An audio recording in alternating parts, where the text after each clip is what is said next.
प्रयागराज महाकुंभ का भव्य आयोजन चल रहा था। संगम के तट पर आस्था का सैलाब उमड़ा हुआ था। लाखों की भीड़ गंगा में डुबकी लगा रही थी। अखाड़ों की चहल पहल और हर तरफ साधु संतों के तंबू लगे थे। लेकिन इस बार इस पवित्र आयोजन के बीच कुछ ऐसा होने वाला था जिसने सभी को हिलाकर रख दिया। सेक्टर 14 के बड़े शिविर में एक दिन सुबह एक नया साधु पहुंचा। उसकी लंबी दाढ़ी, माथे पर चंदन का बड़ा टीका और गेरुआ वस्त्र उसे बाकी साधुओं जैसा ही बना रहे थे। वह धीरे धीरे शिविर के अंदर आया और मुख्य साधु के चरणों में झुक गया। मुख्य साधु ने उसकी ओर देखा और बोले, महात्मा जी, आप कहाँ से पधारे हैं?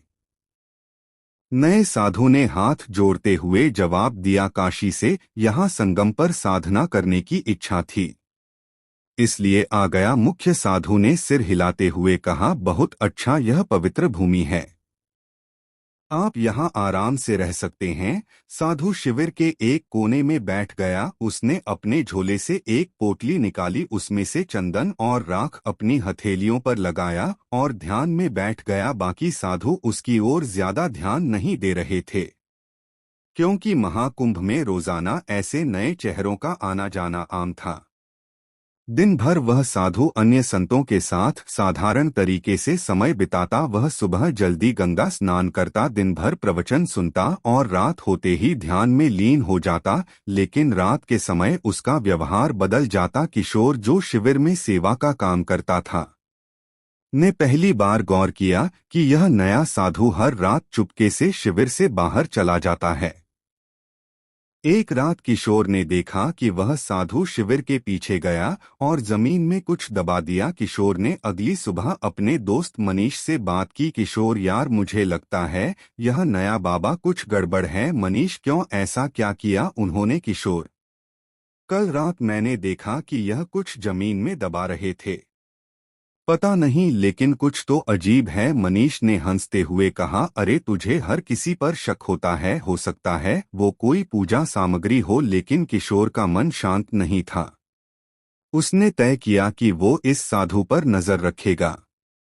उसी दिन प्रयागराज पुलिस को एक गुमनाम कॉल आया। कॉलर ने बताया कि महाकुंभ में एक आतंकवादी साधु के भेष में छुपा हुआ है और वह किसी बड़े हमले की योजना बना रहा है। यह सुनकर पुलिस तुरंत सतर्क हो गई। इंस्पेक्टर राजीव शर्मा, जो महाकुंभ की सुरक्षा के प्रमुख थे, ने अपनी टीम को अलर्ट कर दिया। इंस्पेक्टर राजीव, हमें हर शिविर की जांच करनी होगी।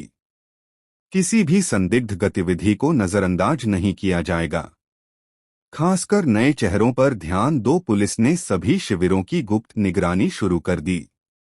इस बीच सेक्टर 14 के शिविर में वो नया साधु सामान्य तरीके से दिन बिता रहा था, लेकिन रात को उसकी हरकतें जारी थी।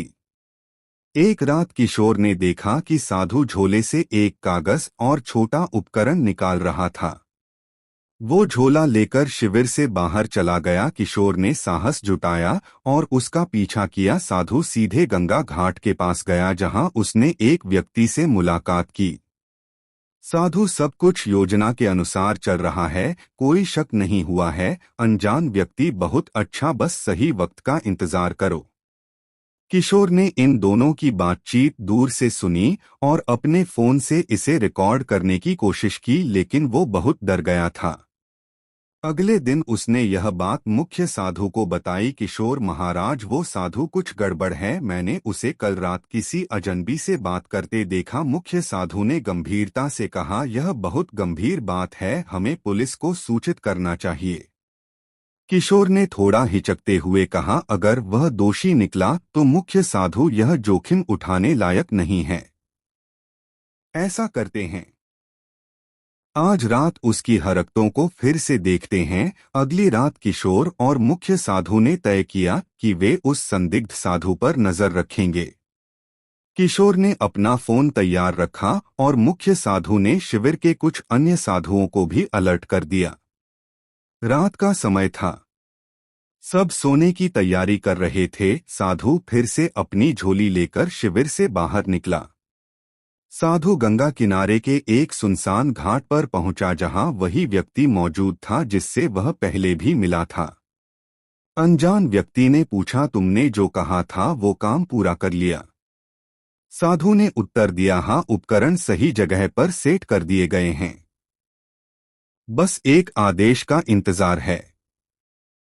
मुख्य साधु और किशोर यह सुनकर चौंक गए। किशोर ने इस बातचीत को रिकॉर्ड कर लिया। मुख्य साधु ने धीरे से किशोर से कहा, तुरंत पुलिस को बुलाओ। किशोर ने पुलिस को कॉल किया और उन्हें सारी जानकारी दी। इंस्पेक्टर राजीव शर्मा और उनकी टीम तुरंत हरकत में आ गई। इंस्पेक्टर राजीव ने कहा, हमें इस संदिग्ध साधु को रंगे हाथों पकड़ना होगा। अगर वो सच में आतंकवादी है तो वह कोई बड़ा खतरा बन सकता है। पुलिस ने घाट की ओर जाने वाले सभी रास्तों को घेर लिया। कुछ जवान वेश बदलकर वहां पहुंचे ताकि साधु को उन पर शक न हो। साधु और उसका साथी अभी भी बातचीत में व्यस्त है। साधु ने कहा, यह आखिरी चरण है, बस जैसे ही भीड़ सबसे ज्यादा होगी हमें कार्रवाई करनी है। अनजान व्यक्ति ने उत्तर दिया, यह हमला सबके लिए एक बड़ा संदेश होगा। कोई सोच भी नहीं सकता कि महाकुंभ जैसी जगह को निशाना बनाया जा सकता है। पुलिस टीम ने सही समय का इंतजार किया। जैसे ही साधु ने अपने झोले से एक और उपकरण निकाला, पुलिस ने उन्हें घेर लिया। इंस्पेक्टर राजीव ने कहा, हाथ ऊपर करो।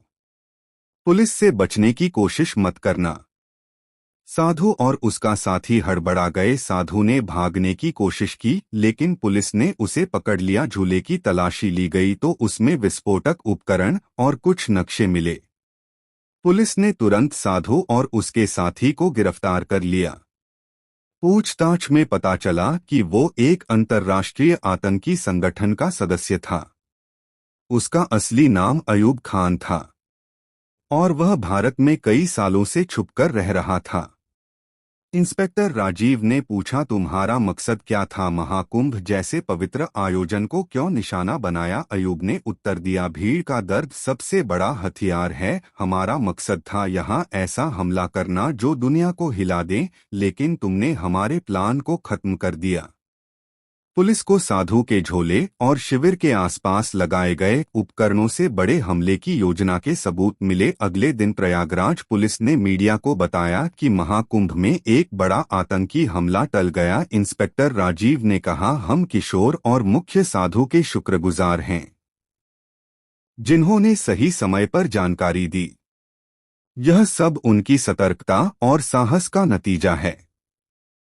किशोर और मुख्य साधु को महाकुंभ आयोजन समिति ने सम्मानित किया। मुख्य साधु ने कहा, हमने तो बस अपनी जिम्मेदारी निभाई। महाकुंभ पवित्र आयोजन है, इसे कोई अपवित्र नहीं कर सकता। किशोर ने कहा, अगर मैंने उस साधु पर नजर रखी होती तो शायद कुछ बड़ा हादसा हो जाता। इस घटना ने सभी को सतर्क कर दिया कि आस्था के ऐसे बड़े आयोजनों में सुरक्षा और जागरूकता कितनी महत्वपूर्ण है। इस घटना के बाद महाकुंभ के आयोजकों और सुरक्षा एजेंसियों ने सुरक्षा व्यवस्था को और मजबूत किया। सभी शिविरों में नियमित जांच और निगरानी बढ़ा दी गई ताकि भविष्य में ऐसी किसी भी घटना की पुनरावृत्ति न हो। श्रद्धालुओं को भी सतर्क रहने और किसी भी संदेह गतिविधि की सूचना तुरंत पुलिस को देने की सलाह दी गई। महाकुंभ जैसे विशाल आयोजनों में सुरक्षा चुनौतियां हमेशा रहती है, लेकिन प्रशासन और जनता के सहयोग से इन चुनौतियों का सफलतापूर्वक सामना किया जा सकता है।